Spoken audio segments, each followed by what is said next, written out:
Assalamualaikum warahmatullahi wabarakatuh. Perkenalkan, nama saya Alhani Miranda Jamil dengan NIM 20332052. Saya berasal dari Prodi Pendidikan Tari. Di sini saya akan mempresentasikan hasil video analisis pengantar kewirausahaan, yaitu tentang manajemen pengelolaan usaha, yang dibimbingi oleh Bapak Dr. Hanif Al-Kadri, SPD MPD. Manajemen pengelolaan usaha adalah cara menyelenggarakan atau menyelesaikan suatu usaha dengan cara yang efektif dan efisien agar tercapai tujuan yang ditetapkan. Ketika wirausahawan memulai usahanya, hal yang harus diperhatikan adalah unsur pengelolaan dan aktivitas menjalankan usaha. Ada beberapa pengertian manajemen menurut para ahli, yaitu menurut Stoner, manajemen adalah proses perencanaan, pengorganisasian, memimpin dan mengawasi usaha-usaha dari suatu organisasi untuk mencapai tujuan yang telah ditetapkan. Dari pengertian tadi dapat disimpulkan bahwa manajemen adalah ilmu untuk memimpin suatu usaha, mulai dari merencanakan pembagian tugas sesuai dengan pendidikan dan keahlian agar mencapai tujuan yang telah ditetapkan. Yang kedua, menurut Sorode, manajemen adalah dapat dipandang sebagai seperangkat kegiatan atas proses untuk mengordinasikan dan menginterpretasikan pengguna sumber-sumber dalam mencapai tujuan organisasi atau produktivitas dengan menggunakan orang-orang melalui teknik dan informasi dalam saluran organisasi. Selain itu, dalam pelaksanaannya, manajemen memiliki beberapa unsur atau saran manajemen yang penting. Yang pertama yaitu atau manusia, yaitu berkaitan dengan sumber daya manusia yang ada di dalam manajemen suatu organisasi. Yang kedua, uang atau money, merupakan bagian dari input dalam proses menghasilkan barang dan jasa. Yang ketiga yaitu mesin, berkaitan dengan alat-alat produksi yang digunakan untuk menghasilkan output barang atau jasa. Yang ketiga, metode atau metode, berkaitan dengan cara yang diterapkan agar organisasi berjalan dengan lancar, efektif dan efisien. Yang kelima yaitu bahan baku atau material, berkaitan dengan faktor penduduk dalam proses produksi. Yang terakhir yaitu pasar atau market, berhubungan dengan penguasaan pasar. Sebelum menjalankan usaha agar tujuan mudah terrealisasi, tentunya diperlukan manajemen diatur sebaik mungkin dan dijalankan melalui proses yang sistematis atau suatu rangkaian aktivitas yang satu sama lainnya saling bersusulan sesuai dengan fungsi manajemen, yaitu elemen-elemen dasar yang selalu ada dan melekat dalam proses manajemen yang akan dijadikan acuan oleh manajer dalam melaksanakan kegiatan untuk mencapai tujuan. Ada beberapa fungsi dari manajemen, yaitu perencanaan atau planning, pengorganisasian organizing, pengarahan atau directing, actuating, dan controlling. Yang pertama yaitu planning, yang berarti berkaitan dengan rencana. Rencana itu adalah desain. Jika ingin membangun suatu usaha, kita perlu menetapkan tujuan dan perlu mencari alternatif yang diperlukan. Perencanaan adalah memikirkan apa yang akan dikerjakan dengan sumber yang dimiliki. Perencanaan dilakukan untuk menentukan tujuan perusahaan secara keseluruhan, cara terbaik untuk memenuhi tujuan itu.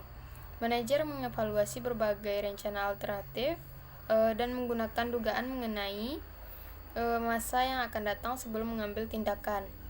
Perencanaan merupakan proses terpenting dari suatu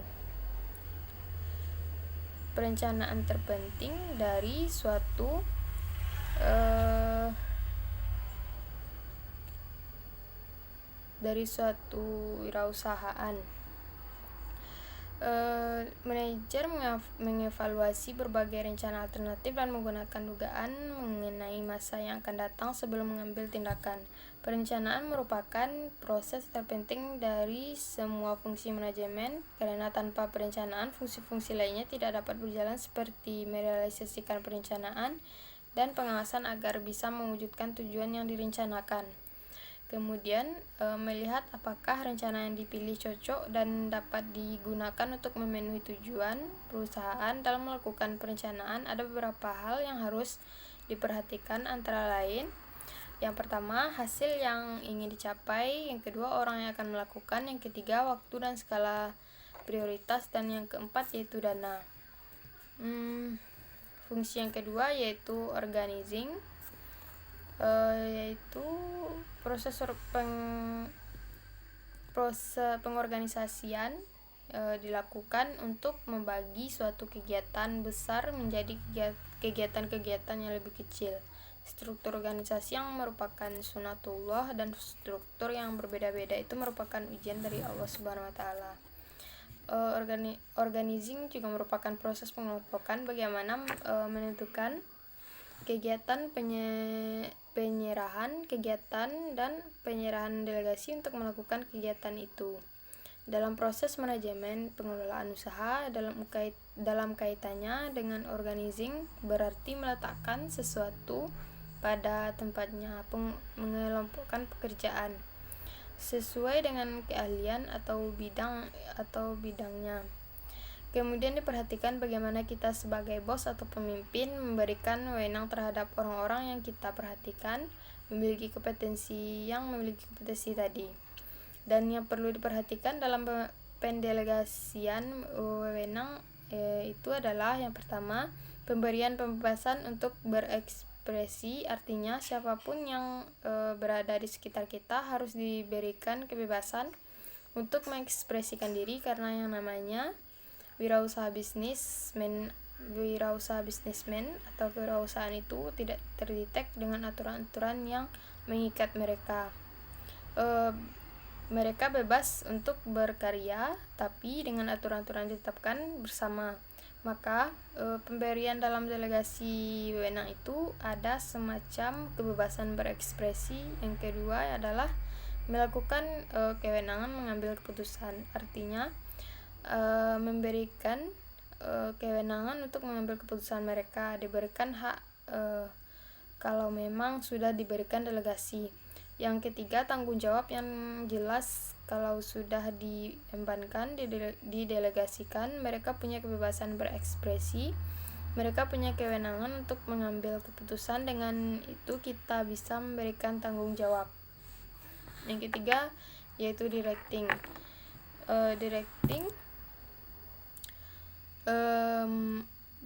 Directing atau pengarahan adalah suatu tindakan untuk mengusahakan agar semua anggota kelompok berusaha untuk mencapai sasaran sesuai dengan perencanaan manajerial dan usaha-usaha organisasi. Activating artinya orang-orang agar bekerja dengan sendirinya atau penuh kesadaran secara bersama-sama untuk mencapai tujuan yang dikehendaki secara efektif. Dalam hal ini yang dibutuhkan adalah kepemimpinan. Directing yaitu menggerakkan orang-orang sesuai dengan tuntutan yang ditetapkan oleh organisasi atau lembaga dan bos dari perusahaan tersebut. Yang keempat yaitu coordinating. Coordinating yaitu mengkoordinasikan penyelarasan kegiatan. Ada 3 prinsip dasar dalam coordinating, yaitu yang pertama, koordinasi terhadap horizontal dan hubungan vertikal. Yang kedua adalah ada keselarasan untuk kegiatan-kegiatan koordinasi yang dimulai harus diselaraskan. Dan yang terakhir adalah masing-masing faktor harus saling mengisi. Jadi faktor yang pertama adalah faktor manusianya, faktor hubungan horizontal atau vertikal antara karyawan-karyawan yang satu level, antara karyawan dengan bos, antara bos dengan karyawan. Yang kedua, koordinasi terkait dengan proses kerja dari awal sampai akhir, dan koordinasi yang jelas sehingga kesatuan batang tubuh kelihatan prosesnya dan hasilnya jelas. Dan yang ketiga adalah terkait dengan faktor-faktor keseluruhan yang ada dalam lingkungan kerja, dan masing-masingnya harus saling mengisi satu sama lain, karena faktor-faktor itu saling mengikat satu sama lain, ibarat sebuah sistem. Yang keempat, yang terakhir yaitu controlling, melakukan pengawasan kontrol agar operasi organisasi wirausaha sesuai dengan apa yang direncanakan dari awal supaya tujuan tercapai. Jadi kalau ada persoalan bisa ditarik kembali untuk memperbaiki, membenahi, sehingga dibenahi dan dilakukan kembali dan disempurnakan lagi. Yang perlu diperhatikan dalam konteks kontrol, melakukan sesuatu agar sesuai dengan porsinya, mengontrol agar sesuai dengan sasarannya, agar tidak lari dari apa yang seharusnya direncanakan. Jadi yang menjadi poin sentralnya adalah rencana pembandingan rencana kontrol ini.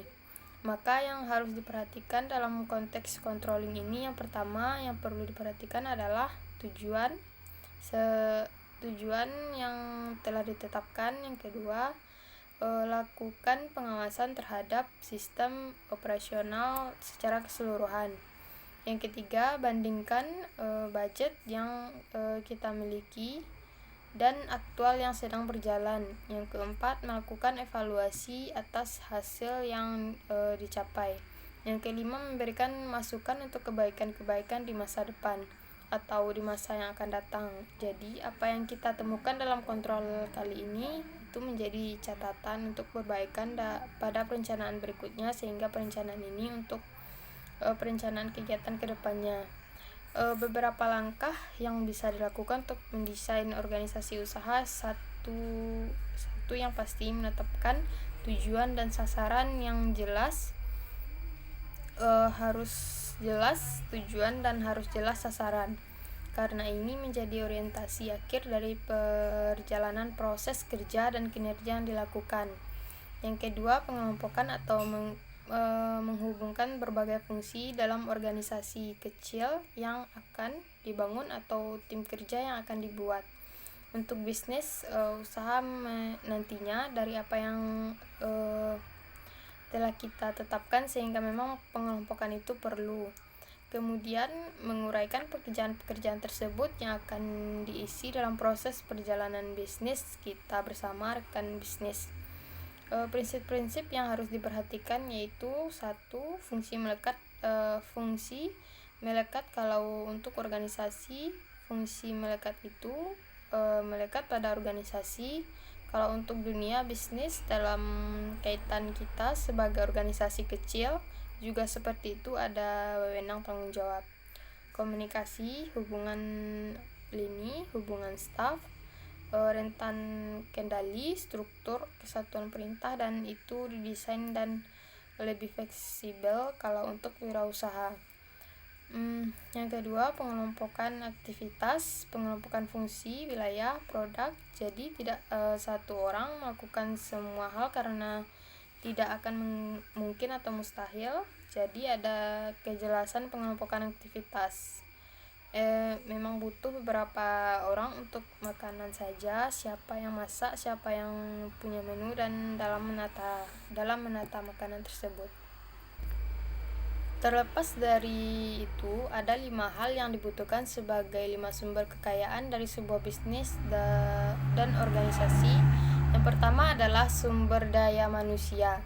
Kalau ingin berkembang menjadi bisnismen yang handal bersama teman atau rekan, kita harus memilih, menentukan, dan menetapkan teman atau rekan yang memang sumber daya manusianya baik atau bagus. Memiliki visi dan misi yang panjang di masa depan sesuai dengan bidang usaha yang dipilih.